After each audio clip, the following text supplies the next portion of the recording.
வணக்கம் நண்பர்களே, இன்னைக்கு நம்ம இந்த வீடியோவில் என்ன பார்க்க போறோம்னா, பாகிஸ்தான் பிரதமர் நவாஸிடம் உங்கள் ஆதரவு சவுதி அரேபியாக்கா அல்லது கத்தாருக்கா என சவுதி அரேபியா மன்னர் கேள்வி எழுப்பியுள்ளார்.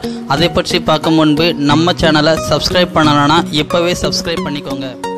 பாகிஸ்தான் பிரதமர் நவாஸ் ஷரீஃபின் ஆதரவு சவுதிக்கா அல்லது கத்தாருக்கா என அவரிடமே சவுதி மன்னர் சல்மான் கேட்டுள்ளார். கத்தார் நாடு பயங்கரவாதிகளுக்கு ஆதரவளிப்பதாக சவுதி உள்ளிட்ட அரபு நாடுகள் சில கத்தாருடன் உறவுகளை துண்டித்துவிட்டது. இந்நிலையில் பாகிஸ்தான் சவுதி அரசுக்கு ஆதரவாக இருக்க வேண்டும் என்று சவுதி விரும்புகிறது.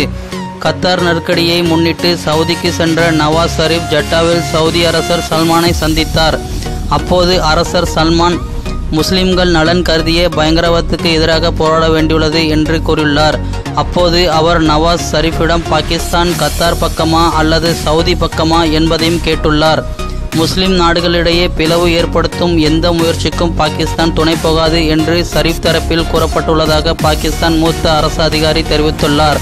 பாகிஸ்தான் கத்தாருடனான பேச்சுவார்த்தை நடத்துள்ளதாக தெரிய வருகிறது. இந்த மாதிரி பல செய்திகளை தெரிந்து கொள்ள நம்ம சேனலை சப்ஸ்கிரைப் பண்ணலன்னா இப்போவே சப்ஸ்கிரைப் பண்ணிக்கோங்க.